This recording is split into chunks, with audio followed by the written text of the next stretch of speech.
It is the spring of 1643, and an old man is climbing a wooded hillside above a castle town in the far south of Japan, carrying an inkstone, a few worn brushes, and a bundle of paper. He is nearly 60 years old, and the climb is not easy for him anymore. He is not a monk, though he is going up to a shallow cave in the rock to live like one alone for the time he has left. He is not a scholar, though he means to spend the last of his strength setting down a book. He is not a lord, and owns almost nothing a lord would recognize as wealth, though the most powerful family in the province keeps him as an honored guest, and would give him land and men and a fine house if he would only consent to want them. He wants none of it. He wants the cave, the ink, and the silence. To look at him climbing, you would take him for some retired teacher, or a craftsman whose working days are behind him. You would be wrong in a way that is almost impossible to believe.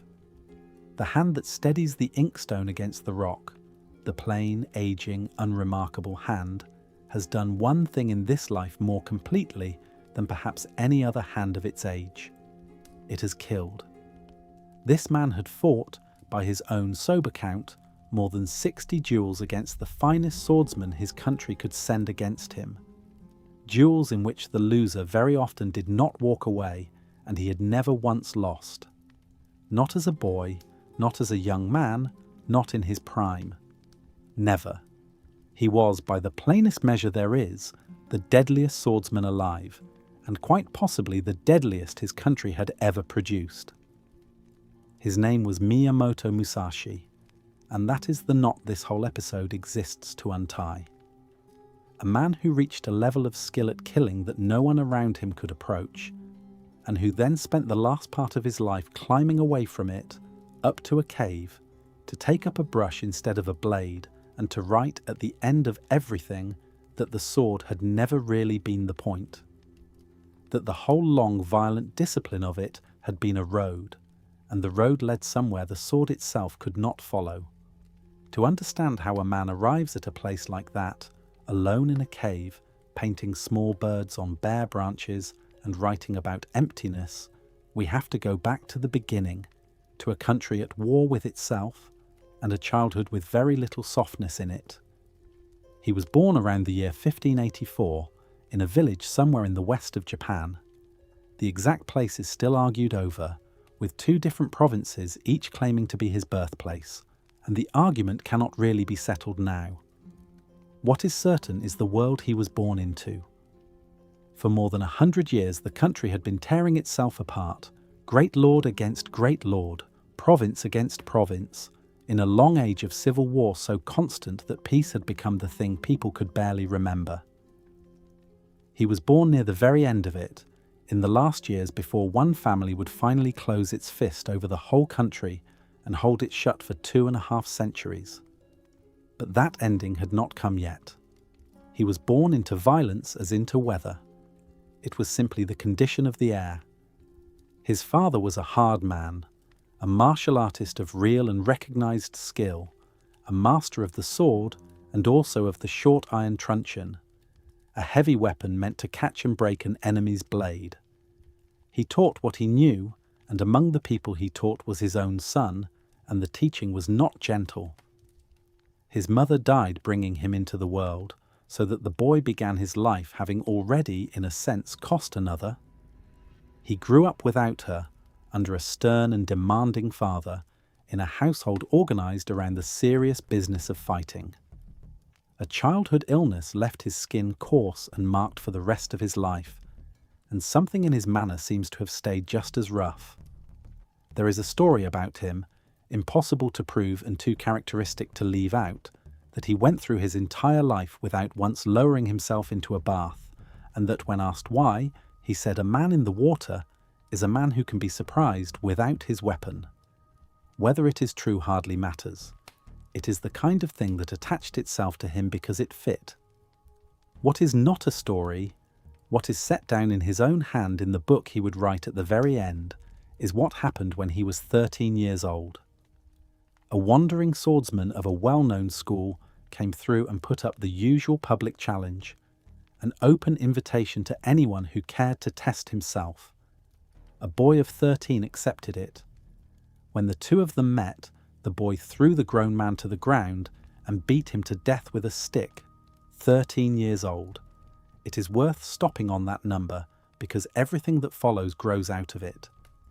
Before he was old enough to be considered a man, he had stood in front of another human being who was trying to kill him, and he had killed him instead, and he had felt, we can only assume, whatever it is a person feels at such a moment, and then he had gone on. At 16 he fought again and won again, this time against an experienced swordsman from a neighbouring province. And at about that same age he left home for good and walked out into the country to see how far this strange, terrible gift of his would take him. He walked out at a decisive moment. In the year 1600, when he was around 16, the long civil wars came to their final reckoning in one enormous battle that would decide who ruled Japan. Tens of thousands of men met on a single field, and by the end of the day, the shape of the next several centuries had been set. Musashi was somewhere in that war, a young fighting man swept up in the great settling of accounts. But exactly where and on whose side, and whether he stood in the famous central battle itself, or in one of the smaller struggles around its edges, the surviving records no longer agree, and the honest thing is to say plainly that we do not know. The legends are confident. The evidence is not.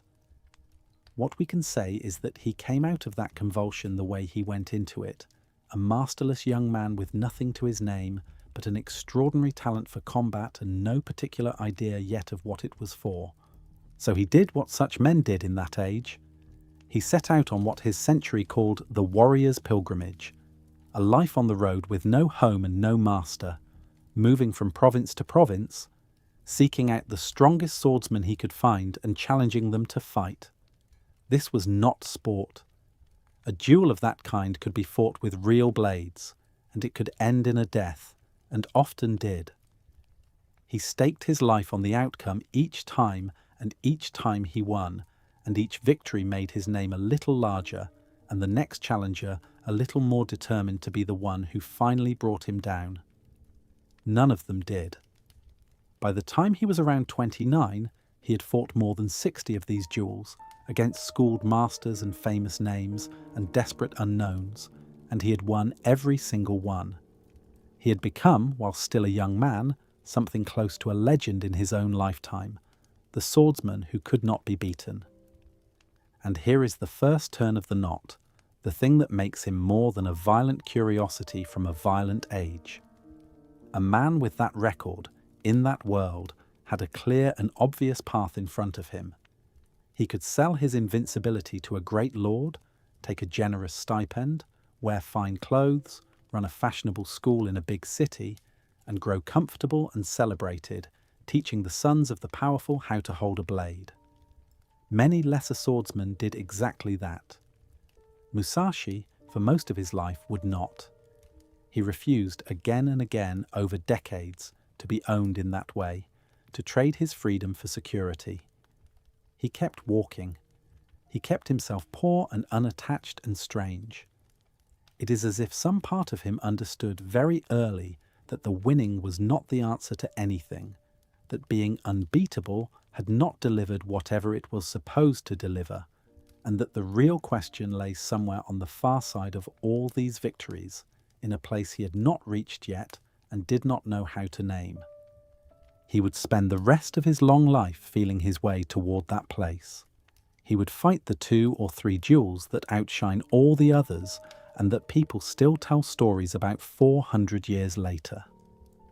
He would drift through the last great wars of his age as an aging fighting man whom nobody quite knew what to do with.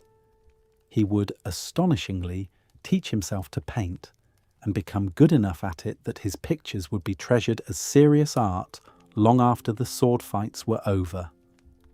And at the very end, tired and ill and finally still, he would accept a roof from that southern lord, climb to his cave and try to gather everything, the sword and the brush, and the 60 duels and the long homelessness, into a single book about how to master anything at all including yourself.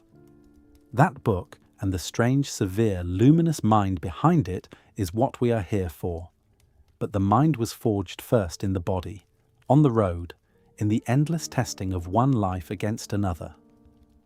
Before Musashi was a philosopher of any kind, he was a technique, a way of standing and moving and seeing that had kept him alive through more lethal encounters than any sane person would survive. And that technique began with a single, simple, shocking decision that set him apart from every other swordsman of his time. He decided to fight with two swords at once. Chapter 2. The Two Swords. Every fighting man of Musashi's world carried two swords, and almost none of them ever thought to use both at once. This is the small, strange fact at the root of his fame, and it repays a moment's attention, because the thing that made him unmistakable was not a secret move or a hidden weapon. It was a question that had been lying in plain sight for centuries, which he seems to have been the first to take completely seriously. The custom of his class was fixed. A warrior wore a pair of blades through his belt, a long sword, and a shorter companion beside it. The long one was the true weapon, gripped in both hands and swung with the whole strength of the body. The short one was a reserve, drawn in cramped quarters where a long blade was useless, or kept for the grim ceremonies of honor, or held back in case the first was lost. In an ordinary fight, the short sword stayed in its sheath, and one of the swordsman's two hands stayed wrapped around the hilt of the other. Both hands served a single blade. Half of what a man carried, and half of what a man was, went unused. Musashi looked at that arrangement and found it wasteful in a way he could not accept. Why should a hand hang empty while its owner fought for his life? Why should a good blade sleep at the hip while its brother did all the work and all the dying?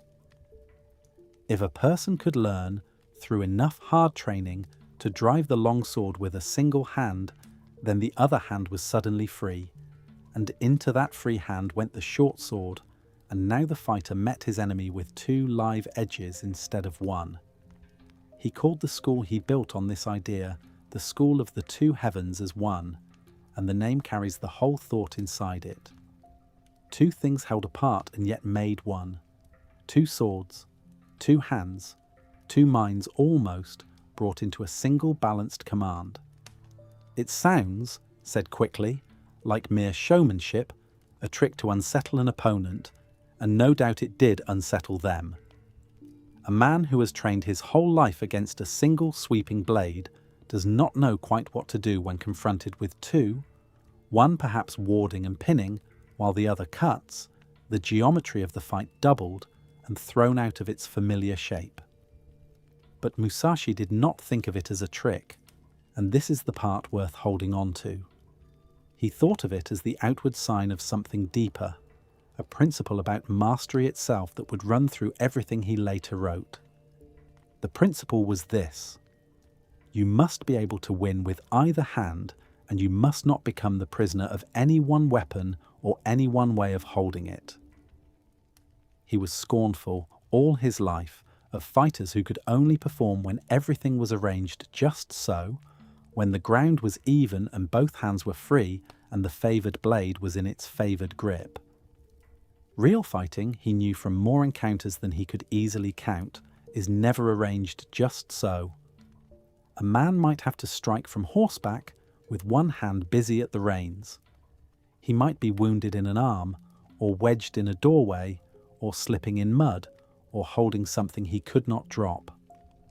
The swordsman whose whole art depended on two hands and perfect footing was a swordsman waiting to be undone by circumstance. So the training with two swords was, at bottom, a training in freedom. Learn to send the long sword true with the right hand alone, and with the left alone, and you have made yourself proof against the accidents that disarm lesser men. The second sword in the second hand was not really the goal. The goal was a body and a spirit so evenly schooled that no situation could catch them off balance. There is a story, and like most of the good ones it may be more shape than fact, that the idea first came to him from watching temple drummers. the way a skilled player will strike with both sticks in independent, interlocking rhythms, each hand keeping its own time and both together making one music. Whether or not that is where it began, the image is exactly right for what he was after. Most of us can do a difficult thing with our stronger hand while the weaker one merely helps. Very few can ask each hand to carry a full, separate, demanding task at the same instant, and keep both going and hold them in harmony.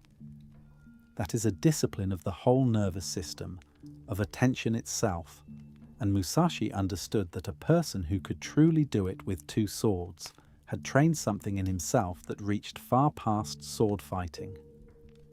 He also insisted, against the specialists of his day, that a strategist worthy of the name should know every weapon and love none of them too much. Each has its hour and each has its limit. The long sword is useless in a small room and clumsy in a crowd. The short sword cannot reach a distant enemy. The spear and the long spear are strong on open ground and awkward in retreat. The bow is deadly at the opening of a battle and useless once the lines have closed. A commander who understood only one of these and had pinned his whole faith on it was a commander with a hole in his knowledge that a clever enemy would find. The two swords were Musashi's living refusal of that narrowness. They said, in effect, that a master is not someone with one perfect weapon, but someone who has made himself equal to all of them, ready to pick up whatever the moment hands him and use it as if it were the thing he had trained with all his life. This is why his two-sword method matters far more than a footnote about an unusual fighting style. It was the first full expression of the conviction that would carry him, decades later, from the sword to the brush, and from fighting to philosophy. The conviction was that skill is not a collection of tricks tied to particular tools and particular conditions, but a single deep capacity in the person, which the tools merely reveal. Train that capacity far enough and it stops belonging to any one craft. It becomes something like a way of meeting the world, alert, balanced, unattached, ready. He would say as much plainly when he was old, but he lived it first with a blade in each hand, on the roads and in the dueling grounds of his youth, long before he had the words for what he was doing.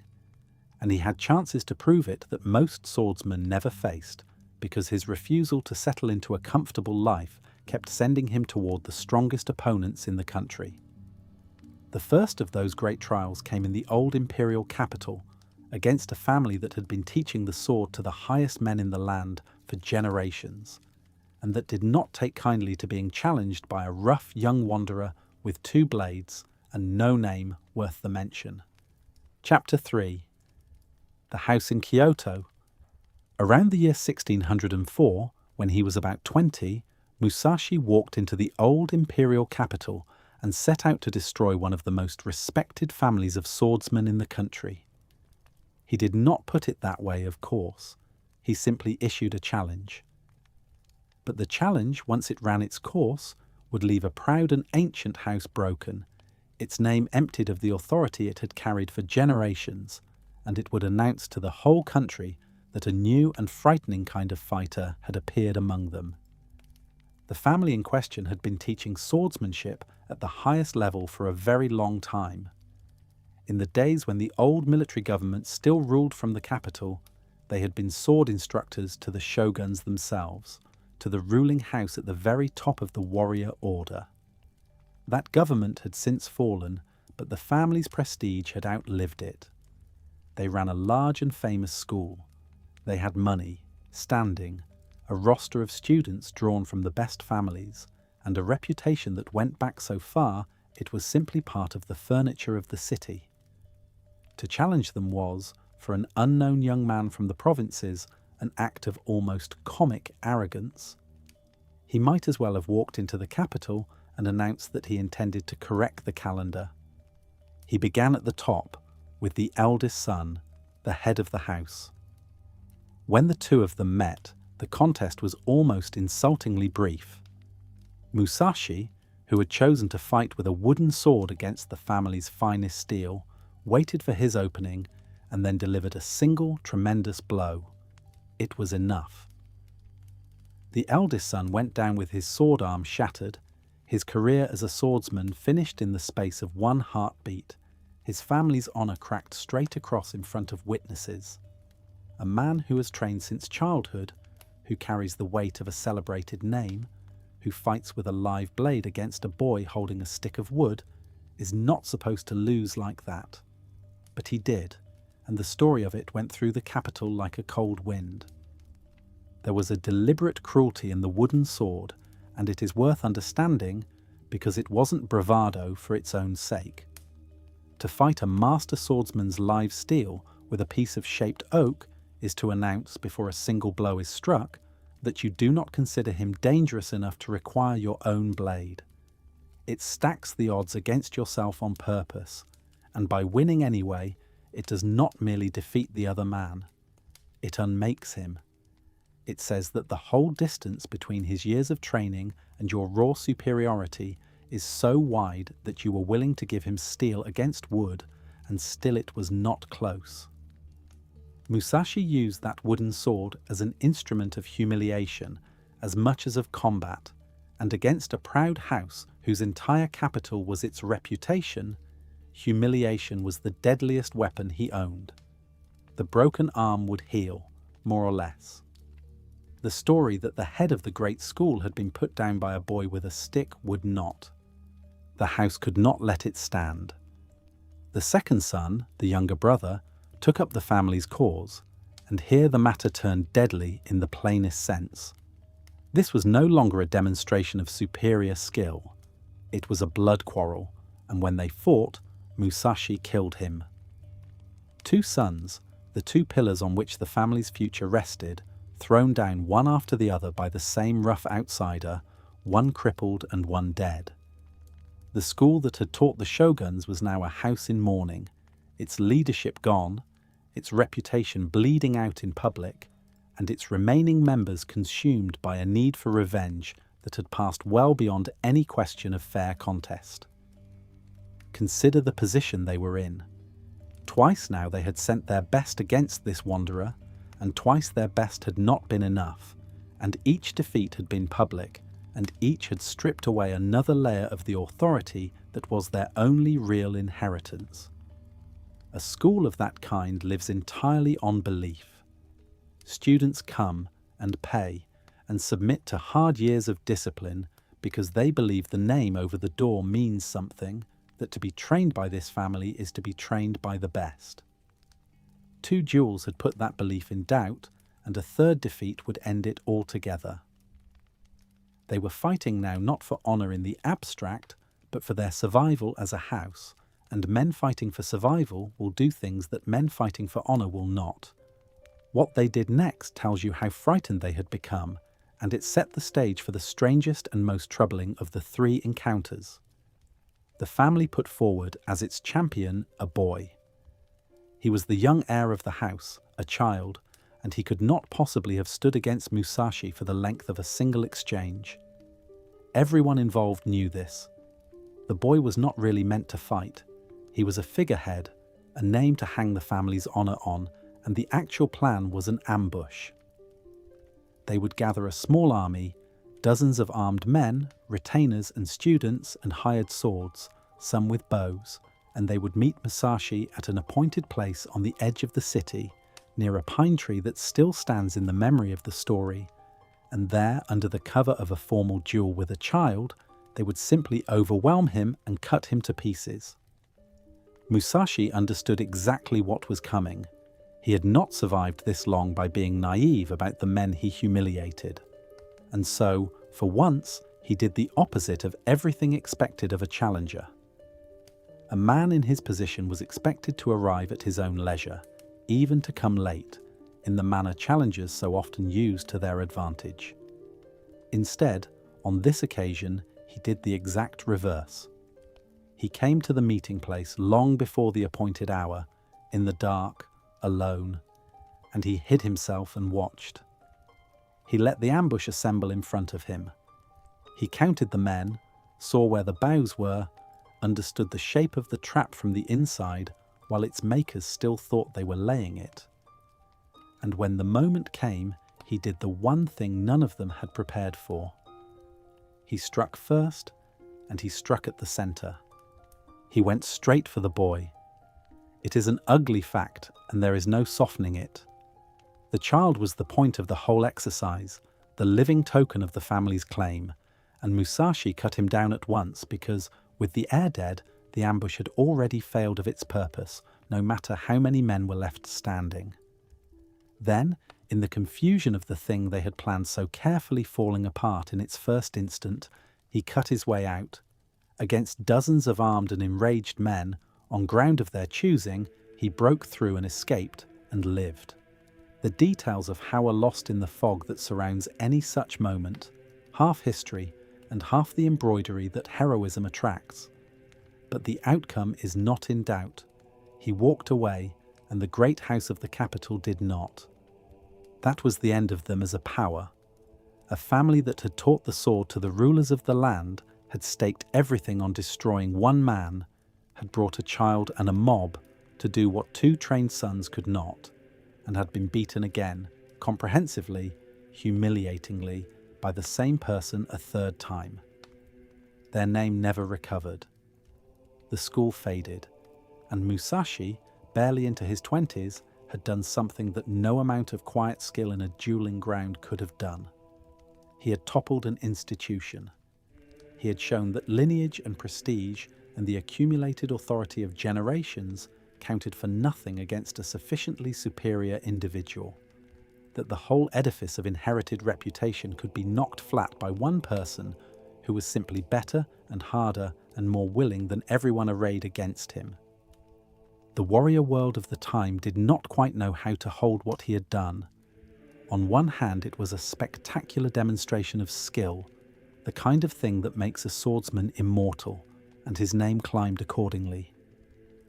On the other hand, there was something in it that unsettled the very people who admired it. The old ideal of the swordsman was bound up with lineage and school and proper form, with the sense that mastery was something handed down and belonged to a tradition. Musashi belonged to nothing. He had no school behind him, no famous teacher, no distinguished name. He had made himself, on the road, out of nothing but his own body and his own relentless testing of it, and then he had used that self-made mastery to flatten one of the proudest traditions in the land. To the men who watched, he was proof of something both thrilling and disturbing, that in the end the tradition did not protect you, that when a truly superior individual came for you, it would not matter how long your family had taught the sword or how many shoguns had bowed to your ancestors. It is worth sitting with what kind of victory this was, because it is not a clean one, and Musashi does not seem to have pretended to himself that it was. He had won by anticipating treachery with a colder calculation than the traitors themselves could manage. He had killed a child who was never a real threat, because the logic of the situation made the child the target. There is a terrible efficiency in it, the efficiency of a mind that sees a lethal problem and solves it exactly without the interference of the feelings that would slow an ordinary person down. This is the same clarity that kept him alive through 60 encounters, and it is genuinely awe-inspiring, and it is also a little frightening, and both of those responses are correct. The young man who broke the house in the capital was not a gentle hero out of a later storybook. He was something more unsettling and more real, a person who had trained his own humanity down to a fine, functional point, and who was, at this stage of his life, terrifyingly good at getting the outcome he intended. He would spend his later years, in a sense, trying to understand what that point had cost him and what lay beyond mere winning. But that reckoning was still far off. For now he was the man who had beaten the unbeatable family, and his fame spread accordingly, and it drew toward him, as fame like that always does, the one thing that could still test him. Somewhere to the west, another swordsman of the first rank was hearing the stories and beginning to wonder, as Musashi's challengers always eventually wondered, whether he might be the one to finally close the account. Chapter 4. The Island. The most famous single combat in the history of Japan lasted only a few seconds, and almost everything interesting about it happened before either man raised a weapon. It took place in the year 1612 on a small bare island in a fast tidal strait in the west of the country, and the opponent was the one swordsman of the age whom people spoke of in the same breath as Musashi himself. His name was Sasaki Kojiro, and he was everything Musashi was not. Where Musashi was rough, self-taught and unattached, Kojiro was elegant, celebrated and established, a stylist of real brilliance who had risen high in the service of the local lord. He fought with an unusually long sword, a blade so long that people had given it a nickname, and he had perfected with it a stroke of such speed and beauty that it too had earned a name, drawn from the flashing turn a swallow makes in the air when it doubles back on itself. He was young, gifted, admired and confident, and he represented the polished, schooled, aristocratic ideal of the swordsman in almost perfect opposition to the wandering killer who was coming to meet him. The whole country, or at least the part of it that cared about such things, understood that this was the encounter everyone had been waiting for. The two finest blades alive, and only one of them would leave the island. The duel was arranged with formality, at an appointed hour on the appointed morning, and Kojiro and the officials and the witnesses arrived on time and took their places on the shore of the little island, and then they waited, and waited. Musashi did not come. The hour passed, the tide moved. Kojiro stood in the rising sun, dressed for the fight of his life, and his enemy simply was not there, and there was nothing to do but wait some more and feel the tension curdle slowly into anger and doubt. This was not carelessness on Musashi's part. It was the opening move of the fight. He had learned across all those years of duels that a contest is decided in the mind before it is decided in the body, and that a proud and ready man, kept waiting past all endurance, will burn through his own composure while he stands there, will work himself from calm into fury, and will meet his opponent already unbalanced, already spent in some invisible way. Making the other man wait was a weapon, and Musashi wielded it as deliberately as he wielded any blade. When he finally did come, rowed across the strait in a small boat, he had been busy during the crossing. He had taken one of the boat's spare oars and with a knife whittled and shaped it as they went, carving a rough wooden sword longer than the long steel blade that Kojiro carried. It was a characteristic touch, half practical and half psychological. The wooden sword gave him extra reach against a famously long weapon, and it also carried that same insult he had used before, the suggestion that the great Kojiro did not warrant real steel. By the time the boat scraped the shallows, the celebrated swordsman on the beach had been waiting for hours, simmering, and now he watched his opponent step out of the boat holding a piece of a boat. Kojiro drew his long sword and, in a gesture of commitment, threw away the scabbard, casting it aside onto the sand. And Musashi, so the story goes, remarked quietly that if Kojiro were truly going to win, he would be needing that scabbard again, and since he had thrown it away, he had already lost. Whether or not the words were ever spoken, they capture the psychology of the thing exactly. One man was reacting, emotional, committed past the point of return. The other was cool, present, watching, having already done half his fighting in the other man's head during those long hours on the beach. Then it happened, and it happened almost too fast to see. They closed. Kojiro struck with his beautiful, deadly, swallow-named stroke, and it was a hair too slow, or a hair too short, or met a man who had already read it. Musashi brought the wooden sword down once, and the single blow landed on Kojiro's skull, and the finest stylist of the age was dead on the sand, and it was over. The whole thing, after the hours of waiting, was the work of an instant. There is a detail, probably embroidered but too fitting to lose, that Kojiro's blade cut the cloth of Musashi's headband as it passed, that the margin between the living and the dead had had been exactly the width of that strip of cloth. Musashi bowed, got back in the boat, and was rowed away. The island afterward took the dead man's fighting name and has carried it ever since, so that the very ground where he fell became a kind of monument to him, named for the loser rather than the winner. There is something haunting in that, and Musashi may have felt it. Because this duel, the greatest of his life, the one that sealed his fame beyond any argument, seems also to have marked a quiet ending. He had now beaten the best there was. He had stood at the very summit of the only ladder he had ever climbed, the ladder of lethal skill, and there was, in a sense, nowhere higher to go and no one left worth the fighting. He was still a young man, not yet 30. And what the record shows is that after this, the great duels essentially stop.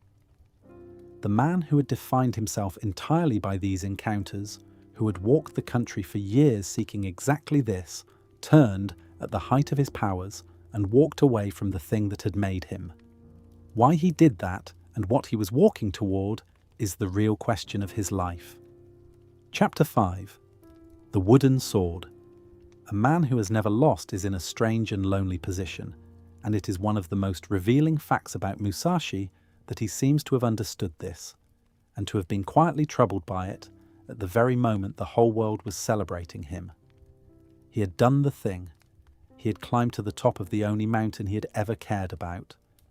He had met the finest swordsman anyone could name and left him dead on a beach, and there was no longer anyone in the country who could seriously claim to be his equal. By every standard of his profession he had won, completely and permanently. And what the record of his life suggests is that when he reached that summit, he found it empty. This is the hinge on which his whole story turns, and it is worth slowing down for, because it is easy to miss under the noise of the sword fights. For roughly 15 years, from boyhood into his late 20s, Musashi had defined himself by a single activity, the lethal testing of himself against other men, and he had poured into it a concentration most people never bring to anything. Then, having proved the point beyond all argument, he essentially stopped. The great duels fall away from his life. The man who had walked the length of the country hunting the strongest opponents he could find simply stopped hunting them. Something in the achievement itself had shown him that the achievement was not the answer. He had wanted to be unbeatable, and now he was. And being unbeatable turned out to be a door that opened onto a further and much harder question, which was what any of it had been for. The answer he slowly arrived at is written all over the second half of his life, and it begins with the wooden sword. In his youth, the wooden sword had been a weapon and an insult, a way of beating a man with steel while carrying only oak, a proof of overwhelming superiority. But as he aged, it became something closer to a principle. He fought less and less to kill, and more to demonstrate, to teach, to win without destroying. A blade of wood in the hands of someone who has mastered the real thing can defeat an armed man without ending his life, and there is a whole philosophy folded into that possibility. It says that the point of supreme skill is not death. Death is what skill produces when it is crude, or frightened, or serving a crude and frightened purpose. Skill refined past a certain point no longer needs to kill in order to prevail, and a master who still leaves bodies everywhere he goes is, by this way of thinking, a master who has stopped short of true mastery. The wooden sword was Musashi's way of saying that he was no longer interested in proving he could kill. He had proved that. He was interested now in a kind of victory that left the other man alive. Underneath this was a larger and stranger conviction, the one that governs everything he did from here to the cave. He had begun to suspect that the sword had never been the real subject. It had been a road, an unusually demanding one, and roads led somewhere, and the place this road led was not more corpses and more fame, but a transformation of the person who walked it. He started to speak, in the way of his culture, of the way, of his art as a way with a capital letter, a total discipline that a person gives a whole life to and that gives something back, reshaping the one who follows it all the way down to the roots. The fighting had been the visible surface of that way, but the way itself was aimed at the self. The only opponent finally worth defeating, he came to feel, was the man he had been the day before, and that was an opponent no number of duels could dispose of, because he came back every morning and had to be met again. This is why, through all the decades that followed, Musashi kept refusing the obvious rewards of his fame. Great lords would have been glad to take him into permanent service, to give him a generous income, a fixed place, a comfortable identity as the celebrated master of arms of this or that domain. It was the natural retirement for a swordsman of his rank, and it was there for the asking, again and again, for years. He would not take it. He stayed poor by choice, unattached by choice, moving through the world as a guest and never as a possession, because to accept that comfortable place would have been to declare that the road was finished, that he had arrived, that the man he was now was the final version and needed no further changing.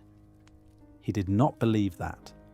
He behaved, deep into middle age, like someone who was still becoming, still incomplete, still walking toward a destination he could not yet see clearly, and who knew that a soft chair and a steady income were exactly the things that stop a person from ever getting there. There was a deeper irony pressing on him too, one he could hardly have missed. The country was changing under his feet. The long age of civil war he had been born into was ending, decisively, in his own lifetime, and a deep and settled peace was descending over the land. In that peace, the wandering duelist, the masterless fighting man selling his skill from province to province, was becoming an anachronism, a figure from a rougher age that was passing away. The very art Musashi had perfected beyond anyone was, in worldly terms, sliding toward obsolescence even as he mastered it. Soon the sword would be mostly ceremony, an emblem of rank worn by administrators who would never draw it in anger. A man of lesser depth might have grown bitter at that, might have raged against a peace that made his lifelong genius useless. Musashi seems instead to have taken it as confirmation of what he already suspected. If the practical use of the sword was fading, then whatever was permanent and valuable in his discipline had to lie somewhere other than its practical use, in the training of the person rather than the dispatching of enemies. The piece did not rob his art of meaning. It stripped away the crude external meaning and left him alone with the real one. We should be careful not to make him too gentle in this. He did not lay down the killing steel out of tenderness exactly, or announce that violence was wrong. He had killed a great many men and does not seem to have spent his old age tormented by their ghosts. What changed was not his conscience so much as his aim. He had discovered that winning, the thing he was better at than anyone, was not a destination, but a doorway, and that most people who are good at winning never walk through it because they are too busy enjoying the winning. Musashi walked through. He kept the discipline, the terrible seriousness, the daily war on his own limitations, and he pointed all of it at a target that had nothing to do with defeating other people. The sword had made him extraordinary. Now he wanted to find out what the extraordinary thing was for. For a long time he did not have the words. That would come only at the very end, in the cave, with the brush. In between there were decades of a restless, homeless, in-between life, an aging master with no master of his own, drifting along the edges of great events, carrying his wooden sword and his unfinished question through a country that was, at last, learning how to be at peace. Chapter 6. The years without a master. Between the famous duels of his youth and the cave of his old age lies a long stretch of Musashi's life that is much harder to see clearly because he spent it belonging to no one and leaving few marks. For something like 3 decades, through his 30s and 40s and into his 50s, He was a man without a fixed place in a society that was organized from top to bottom around fixed places. Everyone was supposed to belong to someone, to serve a lord, to hold a station, to have a name above a door. Musashi drifted. He taught here and there. He was received as an honored guest and then moved on. He was famous enough that doors opened to him everywhere, and unattached enough that he never stayed long behind any of them. It was a peculiar way to live, and we should try to picture it honestly rather than romantically. He carried an enormous reputation and almost no possessions. He would arrive in a domain, and word would spread that the famous swordsman had come, and he would be housed and fed and shown respect, invited to demonstrate, asked to instruct the local men, treated as both an honoured guest and a kind of living marvel to be exhibited. And then, before any of it could harden into a permanent arrangement, he would be gone again, back onto the road with his few things and his wooden sword. There is a loneliness built into that pattern, the loneliness of the person who is welcomed everywhere and at home nowhere, prized precisely because he does not stay. He was trying, in these years, to teach what he knew, and finding, as every real master finds, that the deepest part of it could not simply be handed over, that a student could be shown the movements, but not given the decades of testing that gave the movements their meaning. The great events of the age brushed past him without ever quite claiming him. When the last embers of the old wars flared up in two enormous sieges that finally extinguished the rivals of the ruling family, Musashi appears to have been present, somewhere in the vast armies, on the side of the winners. But the records are thin and the details uncertain, and it is telling that a man of his reputation left no clear trace of any great deed in these campaigns. He was a duelist, a master of the single lethal encounter between two men, and mass warfare of that kind was simply not his art. Much later, as an old man, he is said to have joined the suppression of a desperate rebellion in the south, and there is a small, humbling story attached to it that in the fighting he was knocked from his horse by a stone thrown by one of the peasants. Whether or not it happened, it has the ring of the truth about his position in those years.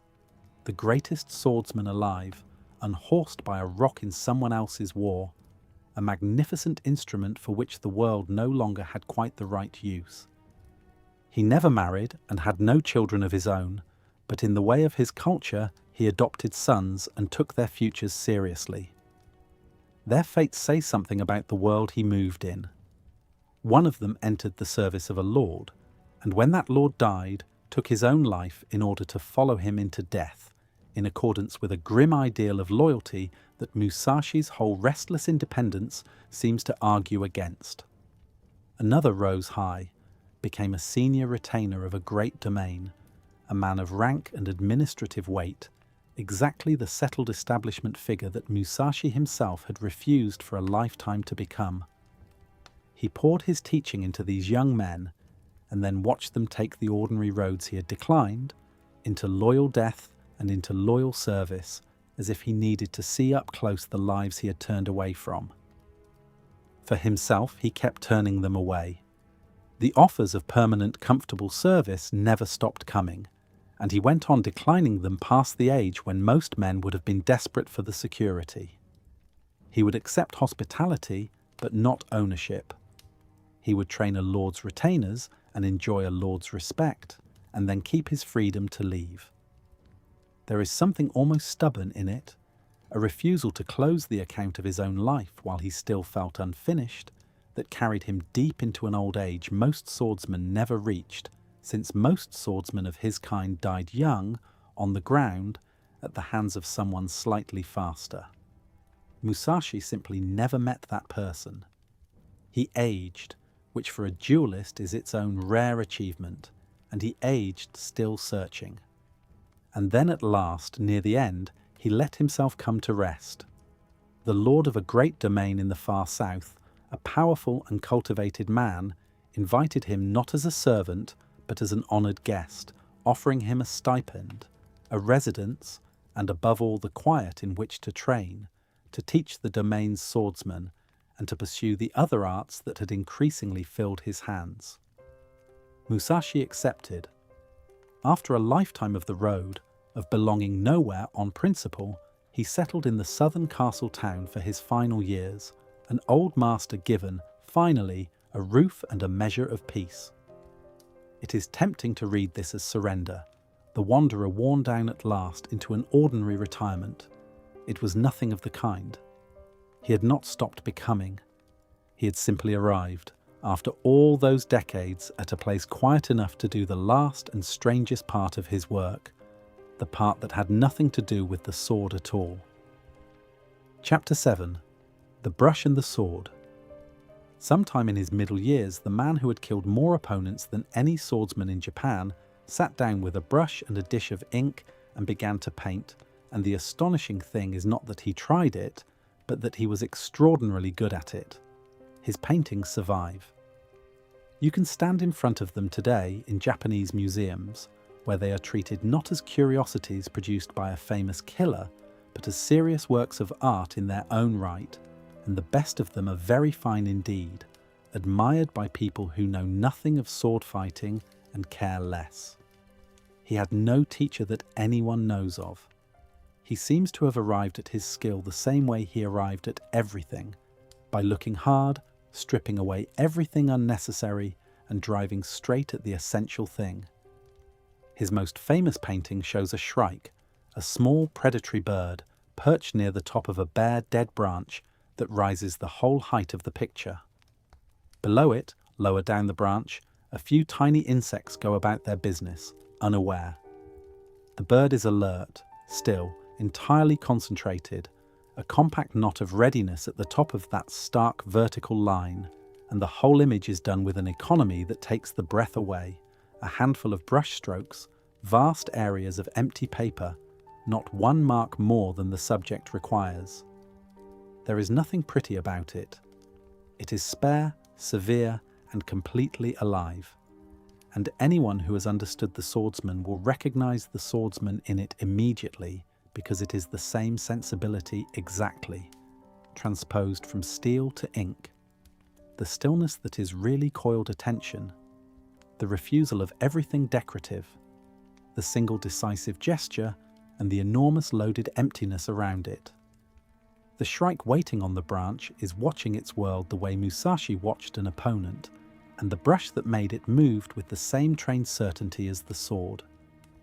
There is a technical reason the sword and the ink brush belong together, and Musashi, who thought about such things more deeply than almost anyone, surely felt it. Ink painting of this kind is utterly unforgiving. The brush touches the paper and the mark is made, and it cannot be undone. You cannot paint over it, cannot correct it, cannot soften a bad line or recover a hesitation. The paper takes the ink instantly and keeps it, so that every stroke is a commitment made once and lived with forever. And any wavering, any doubt in the hand, any second thought, is recorded there permanently for anyone to see. This is exactly the condition of the duel. The blade moves, and what it does cannot be recalled. There are no second attempts. A life spent learning to commit completely to a single irreversible action, to strike once, fully, without hesitation or regret, is a life that has been training for the ink brush all along, though it did not know it. When Musashi laid a line of ink across the paper in one unbroken movement, he was doing, with his whole trained being, the same thing he had done on the beaches and the dueling grounds. He was acting once, totally, and accepting the result. This was not a hobby, and Musashi did not treat it as a change of subject. He treated it as the same subject in a different form, and here we reach one of the central ideas of his whole life, the thing that lifts him out of the category of gifted brute and into the company of genuine philosophers of skill. He believed that the warrior's true path was what he called the twofold way of the brush and the sword, that arms and letters, the martial and the artistic, were not opposites to be balanced, but two expressions of a single underlying discipline, and that a warrior who cultivated only the fighting and neglected the arts, was only half a warrior, crude and incomplete. The sword and the brush belonged together. They were the same hand. Behind this lay a conviction larger still, and it is worth stating as plainly as he did, because it is the key that unlocks the book he was about to write. Musashi held that if you truly master one way, all the way to its depths, you gain the power to see into every other way. The person who has genuinely mastered strategy, he said, sees mastery wherever it appears, in any craft, in any art, because at the deepest level all of them are the same. The carpenter who knows his trade completely, the merchant who understands his, the dancer, the poet, the builder, the swordsman, are all doing, underneath the different surfaces, one thing. They are perceiving a situation truly, discarding what does not matter, and acting with precision and timing on what does. Get to the bottom of any one of these, and you have found the bottom of all of them. This is why Musashi could pick up a brush in middle age and paint like a master. He was not learning a new skill from nothing. He was translating a mastery he already possessed into a new material, carrying across from the sword everything essential and merely letting his hand learn the smaller local grammar of ink and paper. There is a paradox in this that is easy to miss and worth pausing on. Musashi had reached these wide, almost universal powers by an extreme of narrowness. He had not become a rounded, cultivated gentleman who dabbled agreeably in many things. He had spent his youth doing one thing with a ferocity that excluded almost everything else, pouring his entire self into the single lethal point of the sword, refusing family, comfort, position, ease. And it was precisely that violent narrowing, that refusal to be distracted from the one way, that eventually opened onto everything. The road to the universal ran through the particular. You did not get there by sampling widely. You got there by going all the way down into one thing until you struck the level where that one thing connects to all things. The Shrike on the Branch is a painting about that, in a way. It is a whole world rendered through the most rigorous possible restriction of means, everything through almost nothing. We should not overstate his gentleness or pretend the old fighter had become a mild aesthete. The paintings are not soft. They have the same austerity and the same edge as the man, and part of what makes them remarkable is exactly that a hand which had killed so many could produce something so quiet and so exact. But the continuity is the point. Musashi did not lay down the sword and take up the brush as if turning from a lower thing to a higher one.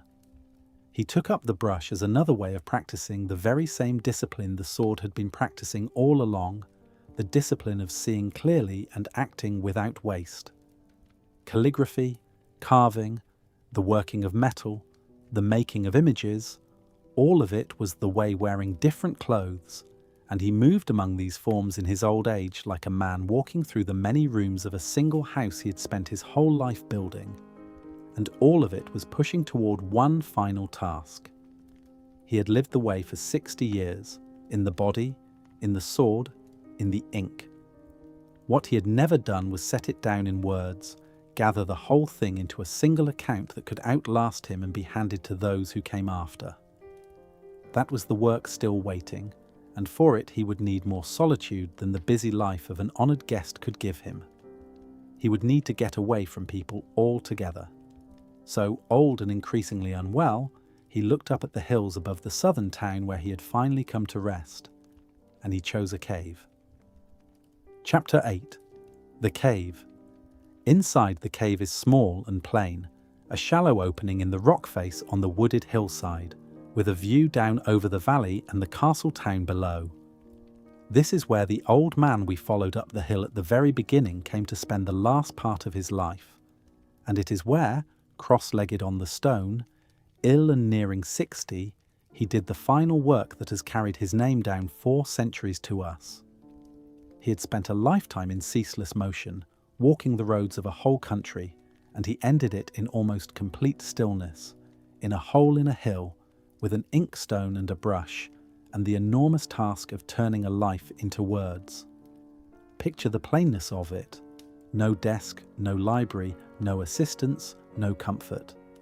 An old fighter on cold stone, the valley falling away below him, dipping a brush and forming the characters one by one, hour after hour, with the same patience he had once brought to standing motionless while an enemy lost his nerve. The setting could hardly be humbler, and the ambition could hardly be larger. He was not by this point in good health. A wasting illness had settled into him, and he seems to have known that his time was short and to have worked against the knowledge, driving himself to finish before the end came. He had written smaller things before. A few years earlier, he had set down a shorter set of instructions on strategy for his lord, and that had shown him perhaps that the thing could be done, that the wordless mastery in his hands could be forced with effort into sentences. But this was to be the full account, the whole way gathered into one book, and he gave it everything he had left. What he decided about the book tells you as much as its contents. He resolved to write it entirely from his own experience, out of the 60 years he had actually lived, and to lean on no outside authority whatever. He would not borrow the language of the old religious teachings, would not dress his ideas in the borrowed robes of established doctrine, would not appeal to ancient masters or sacred texts to lend himself weight. He had earned what he knew the hard way, in real encounters where being wrong meant dying, and he would report it in that spirit, plainly, as a practitioner and not a scholar. There is a bracing honesty in this that is rare in any age. He is not telling you what the tradition says. He is telling you what he found to be true when his life was on the line and inviting you to test it against your own. He organized the whole thing around the 5 great elements that his culture used to describe the physical world, and he made of them a kind of ascending ladder. There would be 5 scrolls, 5 books within the book, named for earth, water, fire, wind, and the void. The choice was not decoration. Each element named the character of what its scroll contained. The scroll of earth, the ground beneath everything, would lay the foundation, the broad sense of what strategy is and how a person should approach learning it at all. The scroll of water, which takes the shape of any vessel and can be a single drop or a boundless sea, would carry the spirit and the technique of his own school. The scroll of fire, violent and fast, would be the fighting itself, the clash of the actual encounter. The scroll of wind, a word that in his language also meant the styles and traditions of others, would turn a cold and critical eye on the rival schools of his day. And the last scroll, the void, the emptiest and by far the shortest, would point past all technique altogether, toward the place the entire book had been climbing toward from its first line. It is a beautiful structure, and a deliberate one, moving from the solid ground up through the fluid and the fierce and the comparative until it arrives at something that can barely be put into words at all. A reader who goes through it in order is led, scroll by scroll, from the most concrete and practical instruction toward the most spare and philosophical, from how to hold a sword to how to hold a mind, and finally to a kind of clarity that stands beyond holding anything. Musashi built it that way on purpose. The 5 scrolls are steps, and they climb. He finished it early in his final year and gave it, not to a lord or a library, but to a student, the young man he trusted most to carry the school forward. It was a private bequest, a master handing his life's understanding to the next pair of hands, with no thought that it would one day be read in languages he never heard of on the far side of the world. And then, the book done, he had only a little time left. But the book is what we have come for, and we can now do what he intended a reader to do. We can start at the bottom, on the solid ground, with the first of the 5 scrolls. Chapter 9. The Ground of the Way.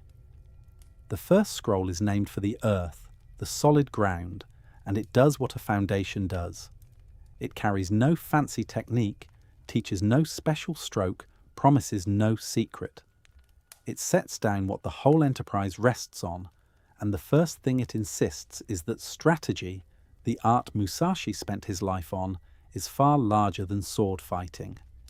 It is a way, a complete and lifelong discipline, and to mistake it for a collection of clever moves is to have misunderstood it before you begin. To make the point, Musashi reaches for an image that seems at first strangely humble for a book about combat. He compares the master of strategy to a master carpenter. Not a soldier, not a hero, a carpenter, the head builder who runs the construction of a house. Sit with why he chose it, because the choice is the teaching. A head carpenter, Musashi observes, has to know his materials intimately, the character of every kind of timber, which wood is straight and strong enough to bear weight and belongs in the pillars, which is handsome and belongs where it will be seen, which is knotted and flawed and can still be used, honestly, for the parts that will never show. He has to know his workers just as well, their strengths and their limits, and to assign each of them the task that fits, setting the skilled ones to the fine work and the others to the rough, keeping them all moving, keeping their spirits up, judging what can be hurried and what cannot.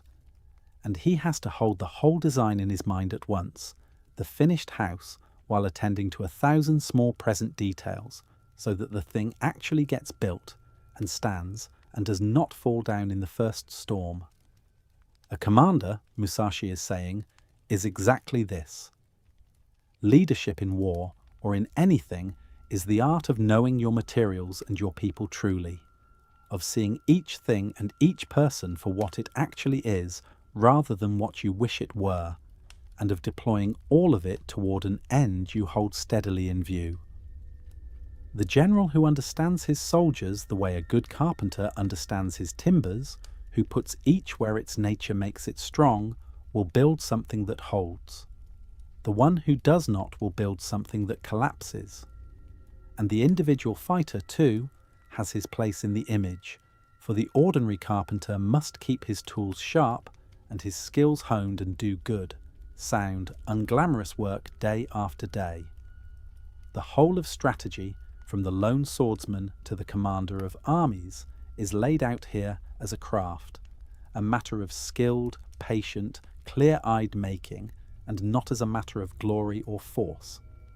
From this foundation, Musashi launches one of his most cutting attacks, and it is aimed at the sword schools of his own day. Many of them, he says, had turned the way into a business.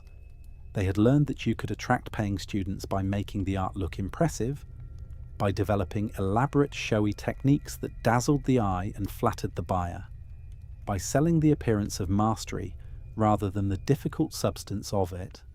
He describes this with a memorable contrast between the flower and the fruit.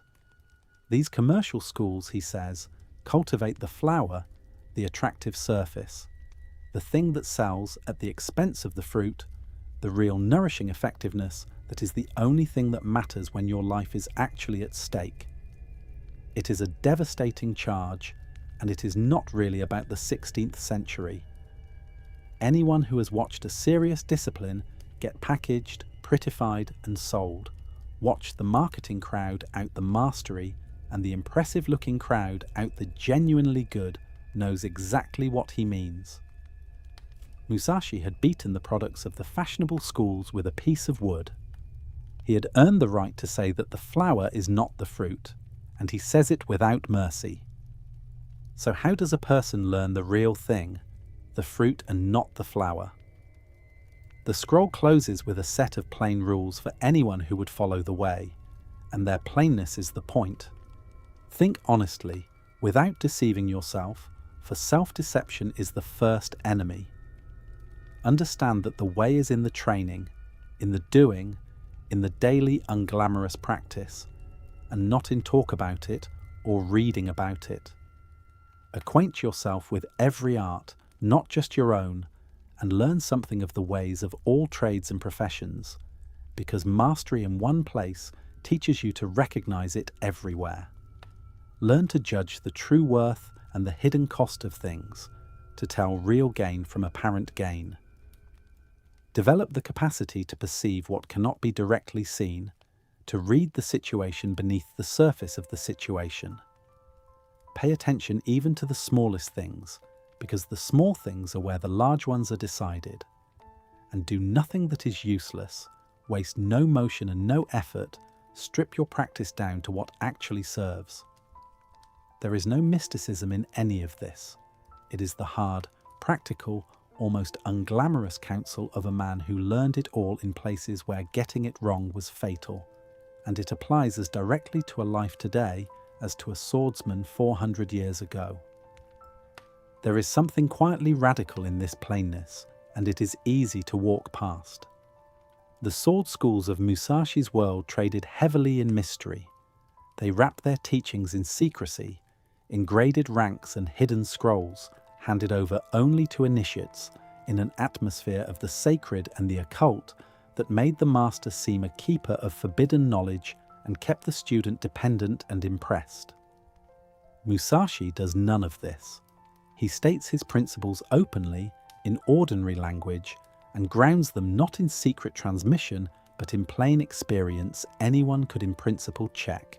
He is, in his way, an empiricist, a man who trusts what he has actually seen to happen over what he has been told should happen, and who assumes that the truth about combat and about mastery is not a mystery reserved for the anointed, but a hard, clear thing available to anyone willing to train honestly enough to find it. In an age of secret scrolls, he wrote a book meant to be understood. That decision to demystify a discipline that others profited from mystifying is itself a moral stance, and it runs through every plain sentence of the foundation he lays. Running underneath the whole scroll is the conviction we have already met, that the warrior's path is the twin path of the brush and the sword, the arts and the arms together, and that a serious person cultivates both. The foundation Musashi lays here is broad enough to hold a whole life, not just a fighting technique. That is what he means by a way. It is not something you use. It is something you become, laid down course by course, like a house on ground you have first made sure of. And once the ground is sure, you can begin to build upward, into the part of the art that is not solid and fixed at all, but fluid, adaptable, and alive, the part he named for water. Chapter 10. The Mind Like Water. The second scroll is the heart of the book, the place where Musashi comes closest to handing over what actually lived in his hands, and he named it for water. The choice is exact. Water has no shape of its own, and so it takes the shape of whatever contains it, filling a square vessel squarely and a round one roundly, without resistance and without complaint. It can be a single drop, and it can be the sea. It is soft enough to slip through your fingers and hard enough given time to cut through stone. This, Musashi says, is what your spirit must become, not rigid, not fixed in one form, but fluid, adaptable, ready to take the shape the moment demands, and then release it and take another. The fighter whose mind has become like water cannot be trapped, because there is nothing fixed in him to trap. Think of what this means against different opponents. A rigid fighter has one game, the game he has drilled, and he tries to impose it on everyone, and against some enemies it works, and against others it fails catastrophically, because he cannot change. The water-like fighter has no single game to impose. Against a fast enemy he becomes something that defeats speed. Against a strong one, something that defeats strength. Against a hesitant one, something that punishes hesitation, taking the shape that each particular enemy's particular weakness requires. The way water poured onto a surface finds instantly and without effort the exact channel that will carry it down. He is not better than his opponent at one thing. He is formless, and formlessness has no weakness to attack, because it commits to no form long enough to be caught in it. This is a strange and demanding ideal, and most people, in a fight or in a life, do the opposite. Under pressure they harden, They clutch at the one response they trust. They become more fixed exactly when they most need to be fluid. Musashi is asking for the reverse, a softening under pressure into total responsiveness, and it is the labor of a lifetime to learn it. From this flows the first and most important instruction in the scroll, and it is not about the body at all. It is about the mind, and it runs directly against what most people assume about combat. Musashi says that in strategy, your spirit should be no different from your everyday spirit. There should not be a special fighting self, wound tight and bristling, that you switch on for danger and off again afterward. The mind you bring to a duel to the death should be the same broad, calm, settled mind you bring to an ordinary afternoon. Neither tense nor slack. Not clenched with effort, which makes you brittle and slow, and not loose and drifting, which leaves you unready, but poised in a kind of alert evenness, the way water sits level in a bowl, still on the surface and capable in an instant of any movement at all. And this evenness should be constant, in the fight and out of it, so that there is no jarring transition, no moment where you have to gather yourself because you were never ungathered. The person who is calm and ready all the time is never caught having to become calm and ready. Because the mind is to be like this, the eyes must be trained to match it.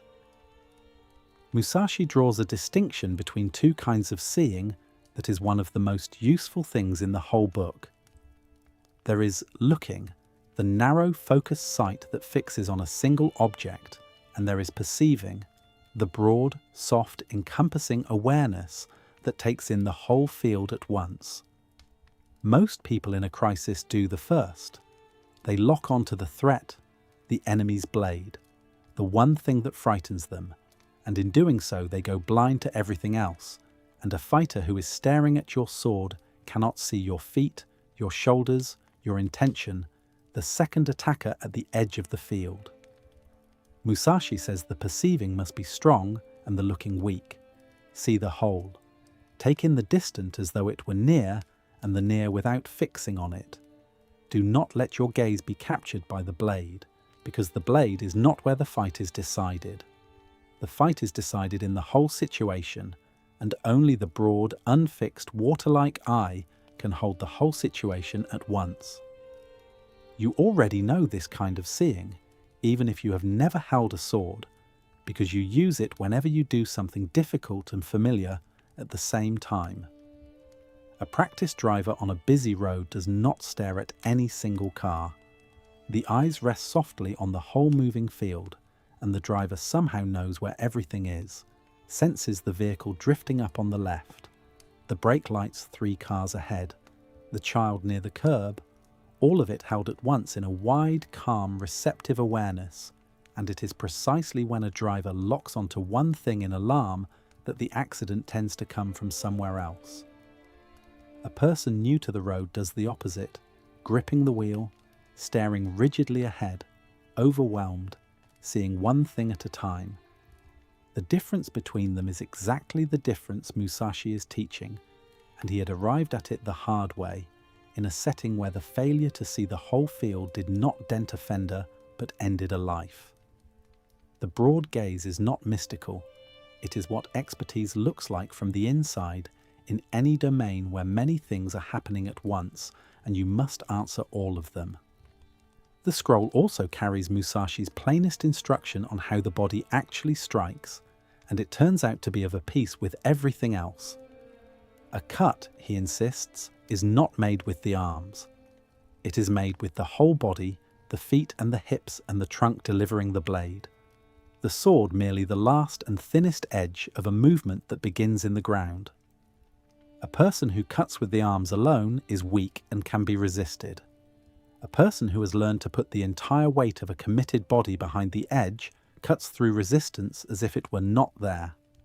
And when you close, he says, close completely, leaving no useless gap between yourself and the enemy, pressing in with the body as much as the sword, so that there is no comfortable distance from which he can operate. Do not tap at an opponent from arm's length. Go through him. All of this is the water principle again, made physical. Water does not strike a rock with a corner of itself. When it moves, the whole mass moves, and the whole mass arrives. The scroll goes on patiently through the body. How to hold the head erect and level, neither thrust forward nor pulled back. How to carry the shoulders, dropped and easy, not hunched with tension. How to grip the sword, firmly but without strangling it, with a living pressure that can adjust, the way you would hold something you meant to use rather than something you were afraid to drop. How to move the feet naturally in something close to an ordinary walk without the artificial hops and frozen postures that other schools drilled into their students. Every piece of this shares a single principle. The body in combat should be the body in life, natural, balanced, unforced, its ordinary competence simply raised to a higher intensity. Musashi distrusted anything strained or special or theatrical, any posture a person could not hold easily and indefinitely, because in a real and lengthy fight the strained thing fails and the natural thing endures. He is teaching in effect that mastery looks normal. It does not look impressive. It looks like a person standing and moving with unusual ease, and the ease is the whole point. Then he comes to the guards, the defensive postures that every sword school taught, the fixed positions from which one is supposed to meet an attack. And here he says something that reaches far past swordsmanship into a whole philosophy of action. He describes the several standard guards, the high and the low and the middle and the two sides, and having described them, he essentially dissolves them. The truest guard, he says, is no fixed guard at all. You must not become attached to any posture, must not settle into a stance and wait behind it, because a fixed guard is a fixed habit, and a fixed habit can be read and beaten. And underneath even that lies the deepest thing in the scroll. Every guard, every position, every movement of the sword exists for one purpose only, which is to cut the enemy down. You do not hold the sword to defend yourself. You do not raise it to look ready. You hold it and move it solely in order to strike, so that parrying, blocking, springing back, all of it is only ever a phase of cutting, never an end in itself. The mind that has grasped this stops thinking defensively altogether. It is not trying to avoid being hit. It is always only in every instant seeking the opening to end the matter. The guard that is no guard is the posture of a person who has given up defense entirely in favor of pure, patient, unfixed intent. None of this, Musashi insists again and again, can be gotten from the page. It can only be forged in the body over years by relentless repetition, and he gives the famous measure of it. To forge the spirit, he says, takes 1,000 days of training. To polish it takes 10,000 more. He is talking about a decade and then some of daily, patient, unspectacular work, the long grinding tempering by which a principle stops being something you know and becomes something you are. This is why the water-like mind is not a trick you can adopt on Tuesday. It is the far end of an enormous labour, the state a person finally arrives at after the 1,000 days have worn away everything effortful and self-conscious, and left only the trained nature underneath, moving of itself, like water finding its level without having to be told. Musashi had done the 10,000 days. The scroll is his report of what waits on the other side of them, for anyone with the patience to make the crossing. Everything so far has concerned the single body and the single mind, brought to their highest pitch. But Musashi was also a soldier who thought about battles, and in the next scroll, the scale changes, and the calm, trained body steps out of the practice ground and into the chaos of the actual fight. Chapter 11. The Heat of Battle. The third scroll is named for fire, and it is about the fight itself, the actual clash, the moment when preparation meets another living will that is trying to destroy you. And it opens with the claim that gives Musashi's whole strategy its peculiar reach, the claim that the fight between two swordsmen and the battle between two armies are, at bottom, the same event, governed by the same principles, and that a person who truly understands the one understands the other. As one man can defeat 10, he says, so 1,000 men can defeat 10,000. The scale changes, the arithmetic changes, but the strategy does not. This is why his little book about sword fighting has been read by generals and executives and anyone who has ever had to prevail in a contest of wills. He is not really teaching sword fighting. He is teaching the deep structure of conflict, and the sword is only his example. At the center of that structure is one idea he returns to more than any other, and it is the idea of timing. Everything, Musashi says, has its rhythm. There is a rhythm to a fight, a pulse of rising and falling, of gathering and releasing, of pressure and pause. And the fighter who can feel that rhythm, ride it, and above all break it at the right instant, will win against a stronger opponent who cannot. There is the timing you use and the timing you deny, the beat you strike on and the beat you refuse to let the enemy find. Much of skill, he suggests, is really the perception of timing, learning to sense the exact moment when the enemy is between things, when he is committed and cannot change, when his attention has just lapsed, when his own rhythm has left him briefly open, and to arrive precisely in that gap. A slower fighter with better timing beats a faster one with worse. The blade is almost incidental. What is being fought over, moment to moment, is the rhythm of the encounter, and whoever owns the rhythm owns the fight. And Musashi does not confine this to combat. Timing, he says, is in everything. There is timing in music and in dance, where the whole art is the placing of sound and movement in time, and there is timing in the rise and fall of fortunes, in the way a merchant's house prospers and then declines, in the way anything at all flourishes, peaks and fades. Every enterprise has a rhythm of ascent and a rhythm of collapse, and the person who can read those larger rhythms, who can feel when a thing is on the rise and when it has quietly turned toward its fall, has an advantage in life far beyond the dueling ground. This is one of those moments where the swordmaster suddenly sounds like a philosopher of time itself. He is telling you that the same sensitivity that lets a fighter strike in the gap lets a person sense the right moment to act, to wait, to commit, to withdraw, in any undertaking whatever, and that most failures are, at bottom, failures of timing. The right action taken at the wrong moment, which is to say the wrong action. He is also, in the plainer parts of the scroll, intensely practical about the place a fight happens. Use the ground. Put the sun behind you so that it is in the enemy's eyes and not your own. Take the higher position where you can. Maneuver so that awkward footing, obstacles, the lie of the land, all fall to the enemy's disadvantage and not to yours. Drive him toward the places where he cannot fight well. None of this is glamorous, and that is exactly why it wins, because most people are so fixed on the clash of blades that they forget the field the blades are crossed on, and the field is often where the outcome is quietly decided before the first real exchange.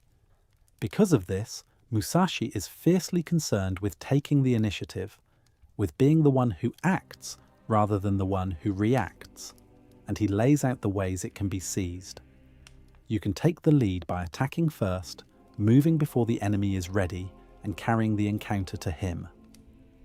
You can take it in the very moment he attacks you, meeting his movement and turning it so that his own initiative becomes the thing that undoes him.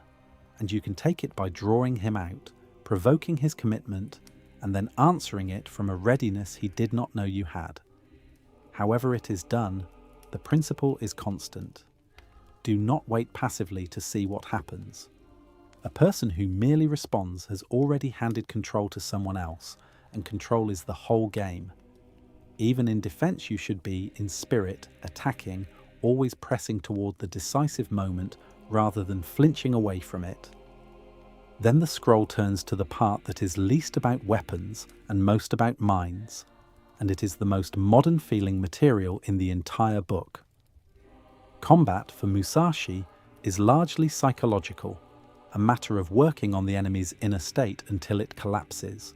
You must move the enemy, he says, unbalance him, get him tense or hurried or uncertain, because a fighter whose mind has been disturbed has already half lost.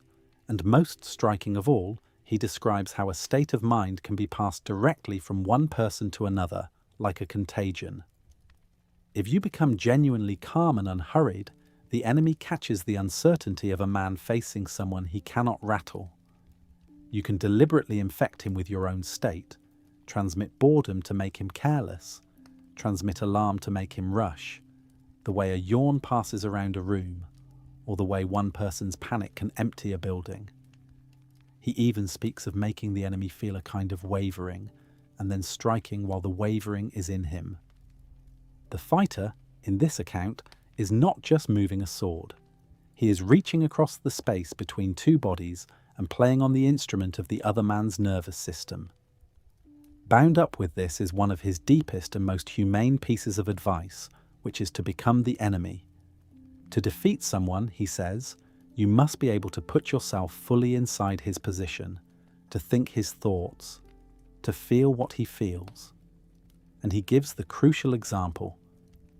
We tend to imagine our enemy as strong, especially when we cannot see him clearly.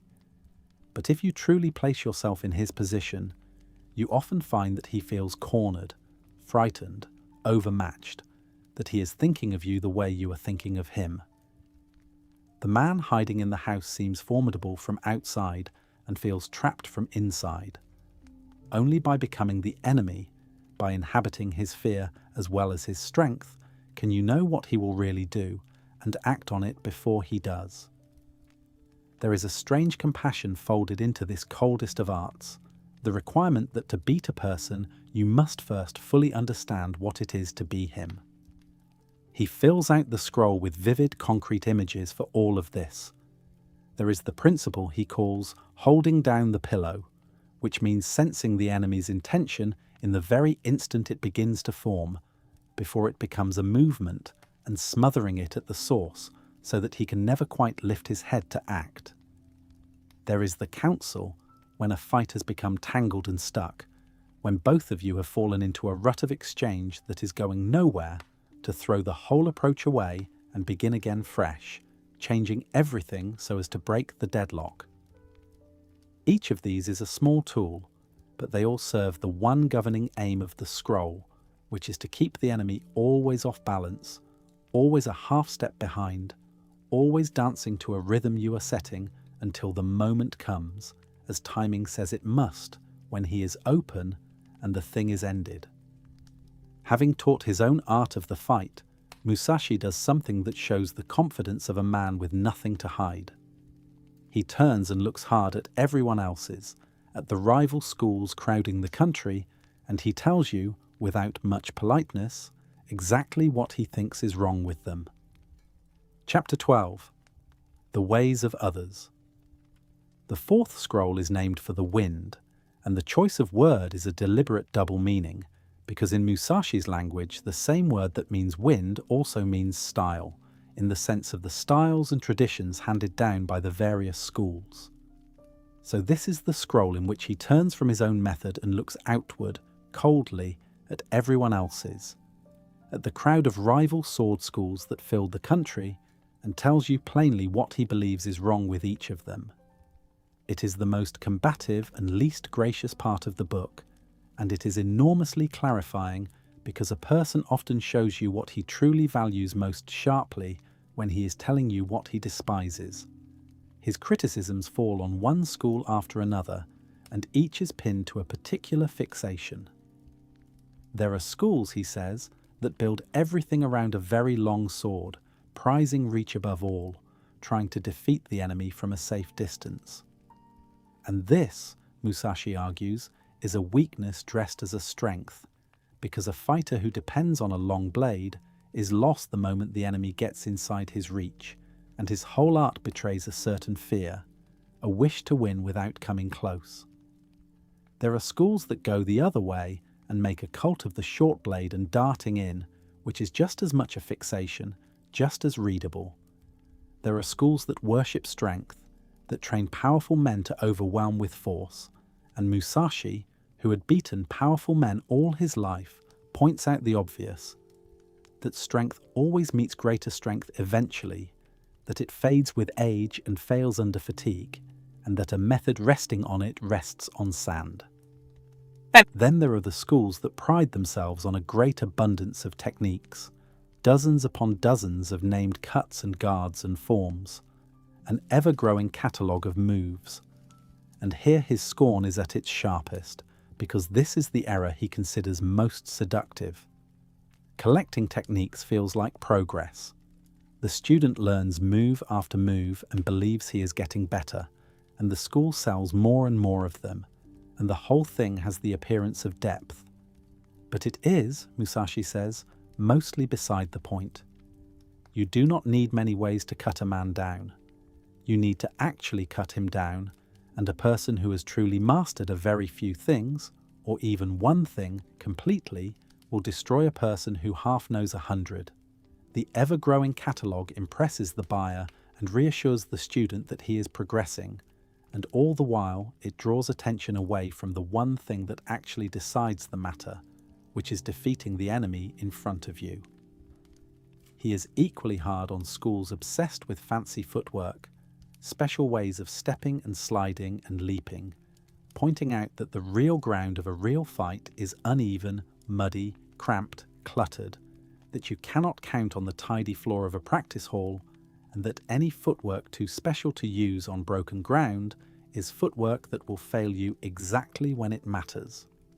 And he is dismissive of the schools that fetishize sheer speed, that train the fastest possible sword, because speed and timing are not the same thing, and the truly skilled cut can look almost slow, arriving not fast but exactly on time, whereas the hurried flashing blade of the merely quick is often the mark of someone who has not learned the deeper thing. Underneath every one of these criticisms lies a single charge, and once you see it, you see that he is really making the same point over and over. Each of these schools has fallen in love with one element, the long blade, the short blade, strength, variety, footwork, speed, and has built its whole identity around it. And anything built around a single favourite element is, for that very reason, predictable. And anything predictable can be read and beaten. The moment your art has a signature, a thing it always does, a preference an intelligent opponent can count on, you have handed that opponent the key to you. Musashi's whole method, the formless water, the unfixed guard, the refusal to be attached to any one weapon or posture, is the deliberate opposite of this. He had no signature to read. That was the signature. But there is a deeper accusation still, and it is almost moral. These schools, Musashi suggests, have quietly forgotten what the whole thing is for. They have started fighting to embody their style, to look like proper swordsmen of their tradition, to perform their school's identity correctly, rather than simply and only to win. The longsword man is, in some part of himself, trying to be a longsword man. The student of many techniques is trying to be a master of many techniques. Each has substituted the appearance of the thing for the thing, has begun serving the style instead of the outcome, and in that substitution the art has died even as it flourishes as a business. Musashi cared about exactly one question, which was whether you actually prevailed when your life was on the line. Everything that did not serve that question was, to him, decoration, and dangerous decoration, because it fooled its own practitioners. Having cleared away, in this hard and bracing fashion, all the false paths, the ones that mistake a part for the whole and the appearance for the substance, Musashi has room at last for the final scroll. It is the shortest of the 5, only a page or 2, and it is the strangest, and it is where the book stops being about fighting at all and becomes something closer to a last testament of how to see. Chapter 13.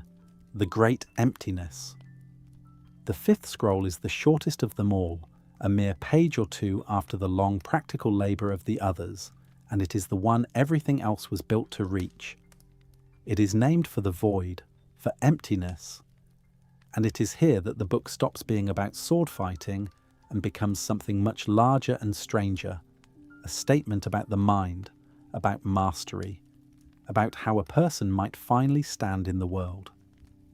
If the first 4 scrolls teach you how to win, this one quietly tells you that winning was never the destination, only the road, and it describes the country the road was leading to all along.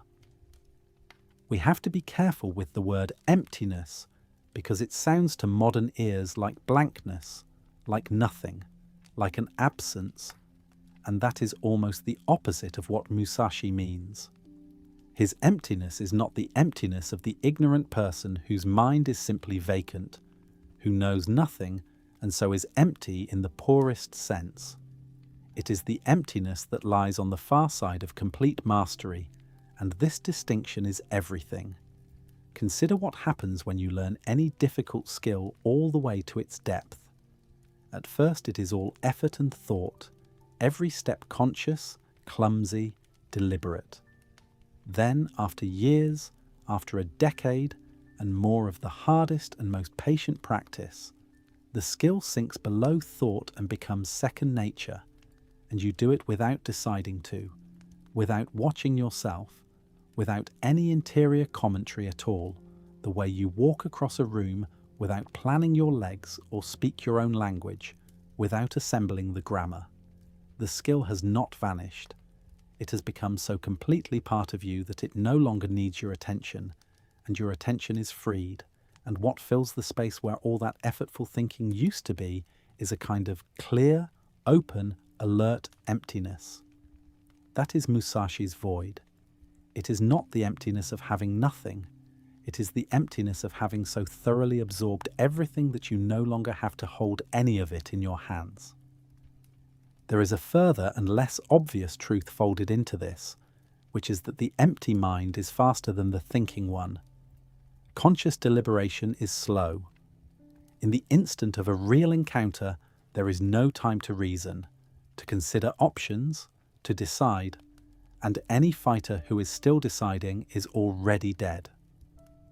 The response has to come faster than thought, has to arise of itself from the trained body without passing through the bottleneck of the deliberating self. This is why the void is not a luxury or a mysticism, but a practical necessity at the highest level. The chattering, calculating, self-conscious mind, the one most of us take to be our very self, is actually an obstacle, a source of delay and hesitation and fear, and mastery consists partly in getting it out of the way so that perception and action become almost a single event, the seeing and the doing collapsed into one clean motion with no anxious little manager standing in between. And if you have ever done some difficult thing so well that you forgot yourself entirely, absorbed past the point of self-watching, the doer briefly dissolving into the doing, then you have already tasted for a few seconds the thing he spent 60 years learning to live inside. Most of us visit that state by accident and leave it again. He was trying to take up permanent residence there. He puts it in his own compressed way. By knowing the things that exist, he says, you come to know that which does not exist, and that is the void. You must first fill yourself completely, master the whole of the way, know every technique and every principle down to the ground, and only then, when all of it has become natural and dropped out of conscious sight, do you arrive at the emptiness where there is no more confusion, no more doubt, no more hesitation, nothing standing between you and the clear perception of what is actually happening. In the void, he says, there is virtue and no evil. There is only the clear seeing and the right action arising from it, unclouded by fear, by wanting, by the anxious self that in an ordinary person is always chattering, always defending itself, always getting in the way. This is why the unfixed guard we met earlier, the posture that is no posture, matters so much more than it first appeared. On the practice ground it was a physical principle, holding the sword in no settled stance so as never to be predictable. In the void, it becomes a way of meeting existence itself. The person who has reached the emptiness holds nothing fixed in the mind either. No rigid expectation, no clung to plan, no defended idea of how things must go. He meets each moment as it actually arrives, freshly, without imposing the past on it, and responds to what is really there rather than to what he assumed would be there. He has emptied himself not only of fixed postures, but of the fixed self that needed them, and because there is nothing rigid left in him to be broken, nothing can quite break him. The formlessness that made him unbeatable with a sword turns out to be, at the summit, a formlessness of the whole person, a way of being so free of clinging that life cannot catch it off guard. It is worth pausing on that phrase, virtue and no evil, because it is an extraordinary thing to be written by a man who had killed as many people as Musashi had. He is claiming that in the state of clear emptiness, action becomes naturally good, that evil has no place there. How can the deadliest duelist alive say such a thing? The answer, as he understood it, is that evil is a product of the grasping, frightened, deluded self, the self that wants, that fears, that lies to itself, that lashes out to protect its own image.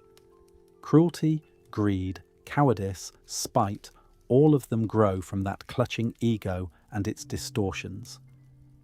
Empty the self of that grasping, see clearly what is actually there, and the roots of evil have nothing to feed on. This does not tidily excuse the 60 deaths, and we should not let it. But it tells us something about where the old man's mind had travelled by the end. He had come to believe that the highest state a human being could reach was not power, or victory, or even skill, but a kind of clear selflessness in which right action simply arose of its own accord, and that everything ugly in us comes from the very self that the whole discipline exists to wear away. And here Musashi's lonely warrior's road runs, without his ever quite saying so, straight into the great contemplative current of his culture, the meditative Buddhist tradition that had for centuries been teaching its own version of exactly this. That tradition too sought an emptiness, the emptying of the mind of delusion, of grasping, of the anxious clutching self, so as to see reality clearly and act in accord with it. The monk sat still on his cushion for decades to reach it. Musashi came at it from the most violent direction imaginable, through blood and steel and a lifetime of killing, and yet he arrived at the same summit, the same clear selfless awareness, the same emptiness that is really a fullness. Two roads could hardly be more different, the meditation hall and the dueling ground, the way of stillness and the way of the sword.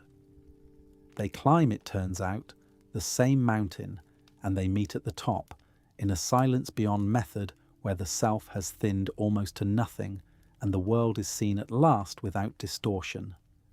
The greatest killer of his age and the quietest monk of his age were, in the end, after the very same thing. And this is where the Void Scroll quietly reaches out of its own century and touches ours, because you do not have to fight anyone or sit in any temple to feel the weight of what he is describing. Think of how cluttered the ordinary mind is, how much of a normal day is spent defending a fragile self, rehearsing old conversations, dreading future ones, comparing, wanting, flinching, narrating our own experience to ourselves instead of simply having it. We meet very little of our lives directly. We meet them through a thick screen of fixed ideas about who we are and how things ought to go. And when reality fails to match the screen, which it always does, we suffer. Musashi's emptiness is the dissolving of that screen. It is the possibility of meeting your actual life, the one in front of you, without the anxious commentary, without the clenched defending self, seeing what is really there and answering it cleanly. He found it through the sword, which almost no one should imitate. But the state he found is not the sword's private property. It is available, in principle, to anyone willing to empty their hands of what they are gripping too tightly, which is one reason a book about killing has been read for 400 years by people who have no intention of ever harming a soul. We can look back now from this height and understand the strange shape of the whole life. The man who emptied himself of everything a person is supposed to want, of home, of family, of property, of position, of comfort, even in the end of the desire to win that had driven his whole youth, was walking the entire time toward this emptiness, whether or not he knew it at the start. Every renunciation was a clearing away. The refusal of the Lord's service, the wandering, the wooden sword, the cave, were all, in a sense, the void scroll being lived long before it was written. And the paradox we began with, the unbeaten swordsman climbing to a cave to say the sword was never the point, resolves here, quietly and completely. The sword was never the point. The point was the emptiness the sword could carry a certain kind of person toward, the clear awake mind on the far side of total mastery, and the sword was simply the terribly demanding road that this particular man, born into a century of war, happened to have to walk to get there. He could not have reached the emptiness without the sword, but it was always the emptiness he was reaching for. Having written that, having brought his whole life to its point and set it down for the one student he trusted to carry it, Musashi had said, as a teacher, everything he had to say. What remained was not another lesson, but a reckoning, the final accounting of a man who knew he was dying, and it took the form of a short, stark list of the rules by which he had actually chosen to live. Chapter 14. The Way of Walking Alone. About a week before he died, with the great book finished and only a little strength left, Musashi took up the brush one final time and wrote something very short and very stark, a list of some 21 precepts, brief lines of self-discipline that together form a kind of last testament. It has come down to us under a title that means, more or less, the way of walking alone. And that title is exactly right, because what the lines describe is the code of a man who had chosen solitude and renunciation as completely as a human being can, and who was setting down, at the very end, the terms of the bargain he had made with life. They are hard sayings, and they get harder as they go. He wrote that a person should accept everything just as it is, without complaint, taking reality on its own terms, rather than demanding it be otherwise. That one should not seek out pleasure for its own sake, nor be led through life by lust or by love, nor pursue the taste of fine food, nor cling to possessions once they had ceased to be useful.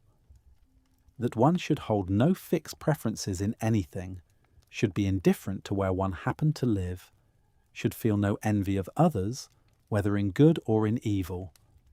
He wrote that one should never let oneself be saddened by a separation, that resentment and complaint were beneath a person, that one should not regret the things one had done.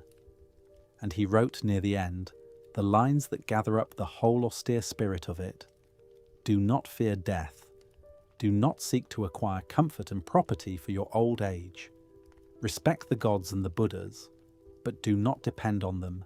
Do not lean on any help but your own clear seeing. You may abandon your own body if you must, but you must always preserve your honor. And last of all, never turn away from the way. It is worth feeling how strange and how severe this is, especially as the parting word of a dying old man. Most people near the end soften. They reach for comfort, for family, for the consolations of religion, for tender memories, for the reassurance that they will be looked after. Musashi renounced every one of those consolations deliberately in writing as his final act of teaching. No comfort, no possessions laid up for the old age he did not expect to have anyway, no leaning on the gods, though he did not deny them, No regret for the past, no grief over the partings that a long life inevitably brings, no fear of the death that was days away. It reads almost inhumanly hard, and yet it is not really cold. It is the voice of someone who had found, through a lifetime of emptying himself, that the things people cling to for comfort were exactly the things that kept them anxious and unfree, and who was offering, as a gift, the freedom he had bought at such a price. Let go of all of it, he is saying, even the wish for a soft ending, and you will meet your death the way you learn to meet an enemy, clear-eyed and unafraid, with nothing left in you for it to take. He was by then worn out by a wasting sickness that had been eating at him for some time, an illness deep in the body that no amount of discipline could turn aside. He had spent his last years in the cave and in the southern town below it, and now the end came in the early summer of the year 1645, when he was about 62 years old.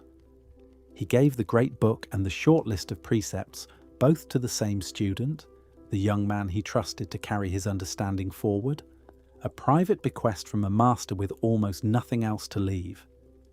And then, according to the story that has come down, he did a last characteristic thing. Too weak to sit as he wished, he had himself raised up, and he arranged himself in a formal, upright posture, gripping perhaps a sword or a staff, facing his death deliberately, on his own terms, composed, and in that posture he died. Whether or not it happened in precisely that way, it is the right image to leave him on, because it is the way he had lived. He met the last enemy the way he had met all the others, without flinching, without pleading, without pretending it was other than it was, holding his composure to the final breath. The man who had never lost a duel did not lose this one either, in the only sense that was left to him. He could not defeat death. No one can. But he could refuse to be diminished by it, could meet it emptied and upright and unafraid, and that refusal was perhaps the last and purest expression of the whole discipline. He had spent 60 years learning to stand in front of something that wanted to destroy him and not be ruled by fear. At the end, the thing in front of him was his own death, and he stood the same way. Chapter 15. The Myth and the Man. The book Musashi left in that cave did not stay in the cave. For a long time it lived quietly, handed down within his own school and among the sword traditions of his country, a respected but specialized text, the sort of thing a serious student of the blade would study and the rest of the world would never open. It might have remained there forever, a technical manual from a vanished world, if history had not taken one of its stranger turns and carried a 400-year-old book about sword fighting into the boardrooms of the modern world.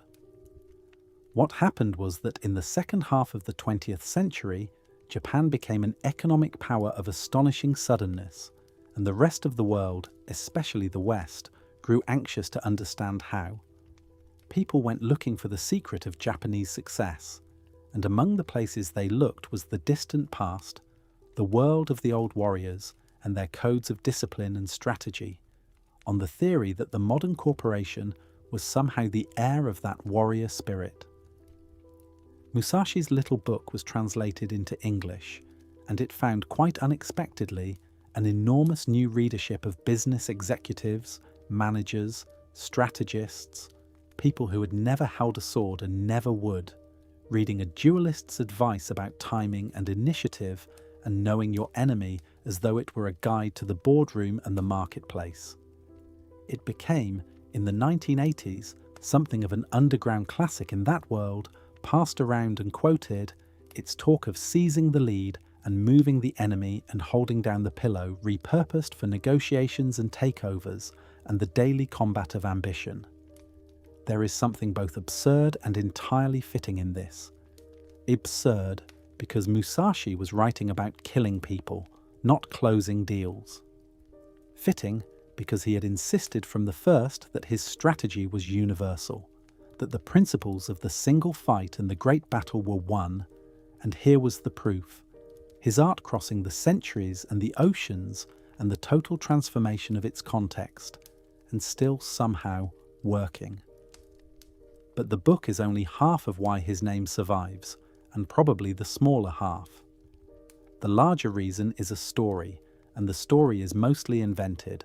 In the 1930s, a Japanese novelist took the thin, hard, documented facts of Musashi's life, the duels, the wandering, the book, and around them wove an enormous, romantic, deeply humane epic, serialized in a newspaper over several years and devoured by a whole nation.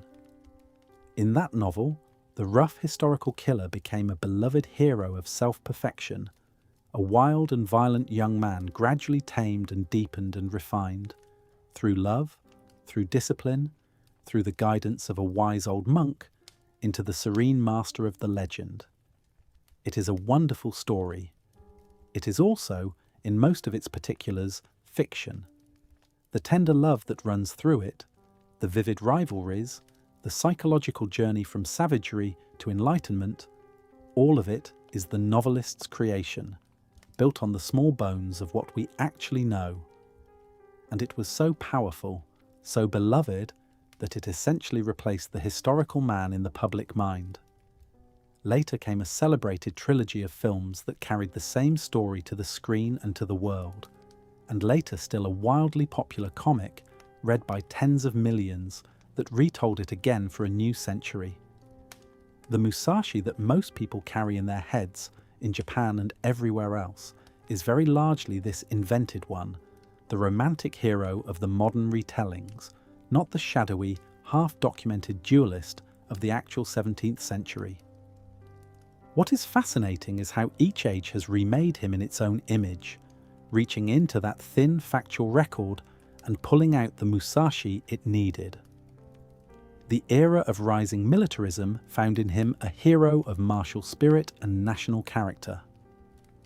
The post-war decades found a story of discipline and self-cultivation, a wild man perfected by effort, exactly the parable a country rebuilding itself wanted to tell. The anxious, competitive business world found a cold strategist with the secret of winning. A later, more troubled generation found, in the comic that reimagined him, a violent and haunted young man wrestling with the meaning of his own strength, a figure closer to modern unease than to any 17th century original. He has been a warrior, a saint of self-improvement, a management guru, and a tormented artist.